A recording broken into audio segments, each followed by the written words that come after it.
feature presentation. Recording on this computer. Perfect. Jason, thank you so much for taking the time to do this. I really appreciate it. My pleasure.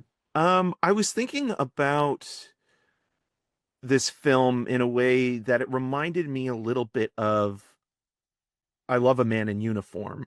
There's this interesting idea of a character study where internally speaking, you can see so much going on without having to even verbalize it in the performance, in the writing, even just when Josh is staring out on the road. It almost feels like he's making a Faustian sort of deal in order to become maybe a hero in his own world or to, find some sort of gratification or meaning. I'm curious for you in terms of how your feelings were towards the initial short story, but more specifically, how do you look at the movie now that it's coming out theatrically after having played the festival circuit and also, the reviews and the praising of Ben Foster's performance in particular? Does it change your own perspective on the film? Certainly does. Every time that I present the movie to an audience and engage in a Q&A and also hear what people say on Letterboxd, uh, you know, which is fun sometimes. Uh, it's interesting, yeah, because I mean, I do think, and I've spoken about this in other interviews, that the movie that I think that I've made and that people are consuming is the movie that I set out to make. But when you cast specific actors in the roles and you invite the best instincts that they have, and you create that creative space where they can bring their own interpretation, it's like an experiment where you allow the film to take on a life of its own that is not just a very sort of rigid idea of what I had in my head when I set out to make the film.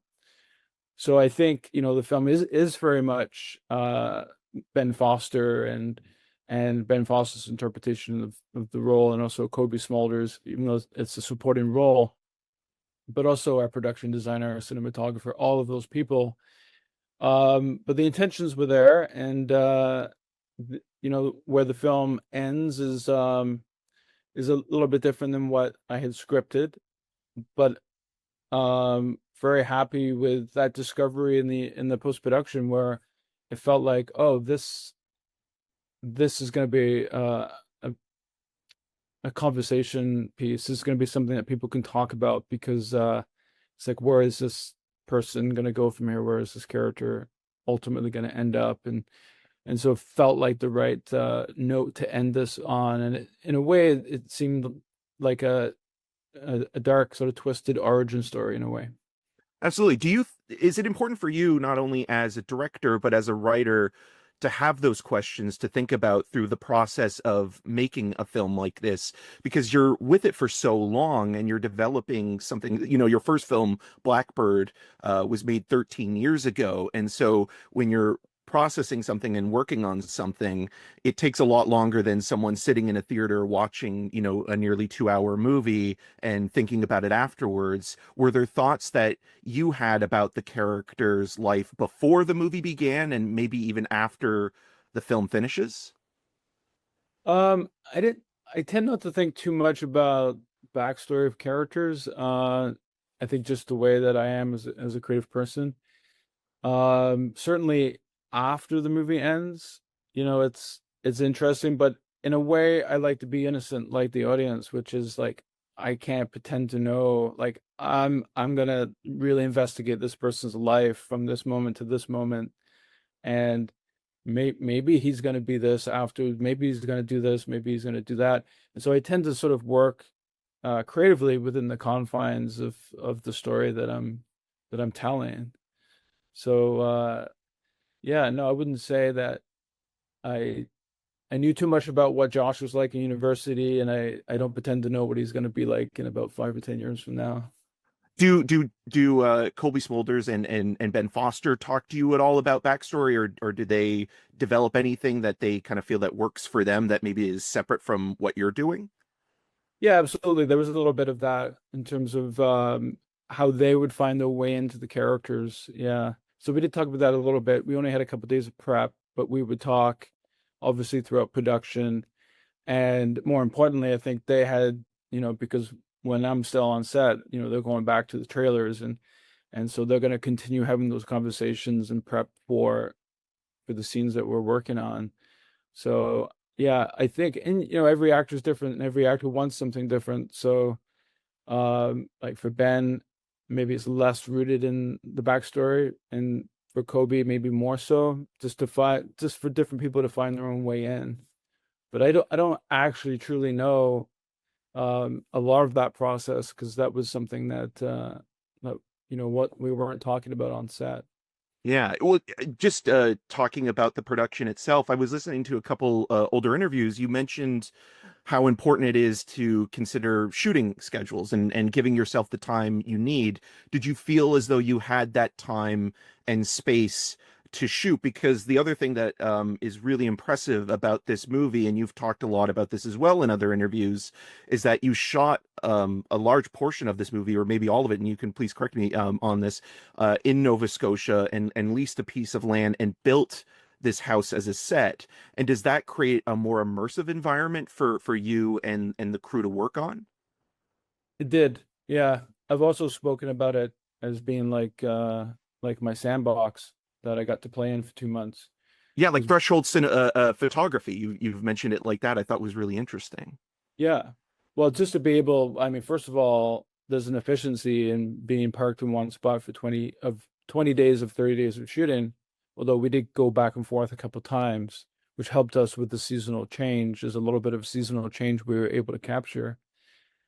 But yeah, there's an efficiency obviously in being in one spot, but there's also yeah, maybe a little bit more of it capturing that spirit that maybe you can capture when you're making a play, where you can like really sort of focus in on what you're doing, and you get to know the location, and we designed it specifically to the scenes in the movie, and we were able to fly out certain walls and just to be able to do everything that we would be able to do in a studio, but then also having the benefits of being able to go from inside the house to outside of the house, have the characters look outside and nothing be artificial or having to be like uh, sewn together in the editing where your exteriors are on location and your interiors are in a studio. So our studio was our set on location that we built specifically to make the movie, and it was fantastic. I mean, it was the right thing to do to preserve the quality of the picture, and probably not, when you sort of crunch the numbers, probably wasn't more expensive than if we had separated those things up, because based on the nature of the film, which is a lot of threshold shooting between interior and exterior, if you didn't have that, you'd need to spend more money on post to make that be seamless anyway. So certainly was the right way to do this. In terms of days, we were 30 days in Nova Scotia. We were 1 day in Ontario. Would love to have had more time, but that was just enough time to preserve the quality of the film. I think we did have enough time to do what we needed to do, but it was tight, very tight. Yeah, I think like time is the one thing where it's like anybody would love more, or to whether it be in the editing process or the filming, it's one of those things that it's just you never have enough of it, or you feel rushed in one way or another. Another question with the location, was the tree there organically, or was that something that you put up for the filming? Yeah, that's an artificial tree. It's not a real tree. Yeah, Interesting. our Yeah. art department designed that tree, and then it only went up about 12 feet. So every time we had a wide shot where you'd see the top of the tree, that's all CGI. Oh wow. It was Yeah. a lot of, it was a lot of money just to have a tree in the front yard. Well, I think it's important because, like, obviously, like when the family first gets there, they talk about Josh talks about a tire swing, and like that little moment there kind of sets you up to think about it, and then it's almost really an organic guardrail, and it feels almost like a part of the character in terms of the location itself, and I think it's such a pivotal little detail that's important to that narrative. Yeah, and obviously by I think around minute 10, it plays an important part of of telling the story. So yeah, it was very important for me that we put it there. I think there was some discussion at one point, like, what can it just be a rock? Say no, it has to be a tree. So Well, I'm glad it's a treat because it does make sense, and it's also, again, very impactful in terms of the storytelling. You mentioned that this is the film that you wanted to make, but also you talked a little bit about in other interviews how when you were going to chapters twice a week looking for Canadian material, and when you found Whirl Away, Russell Wiegerski's short story collection, that you had opted for short stories, including Sharp Corner from his book. What was it about Sharp Corner that kind of drove you to make that a standalone story and develop 100 pages of writing material? um well, I think in terms of the out of the four stories that I was interested in Russell's collection, Sharp Corner has a brilliant sort of central premise that is a great high concept for movie.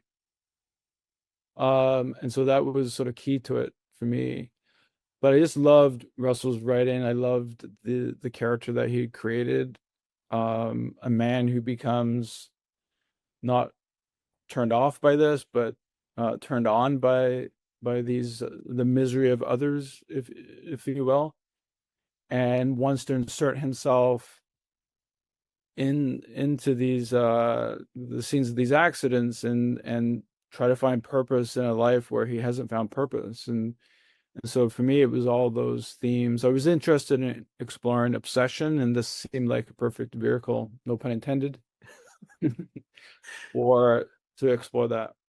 Yeah, did you ever have any other drafts or outlines for the other stories with Sharp Corner included? Because you even mentioned that Magnolia was kind of a reference point in terms of like the intersecting nature of the four stories. Yeah, it started that process, and without giving um, too much away to people who haven't seen the film, there was a character in one of the other stories who would converge at this sharp corner.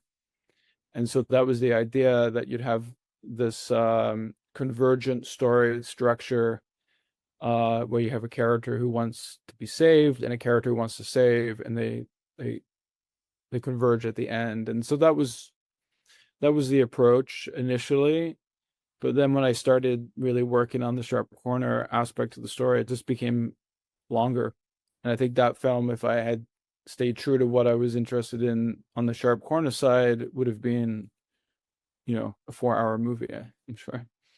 Yeah, and it does feel like a standalone piece, and like all the parts come together in a way, but it is central to the character and the location itself.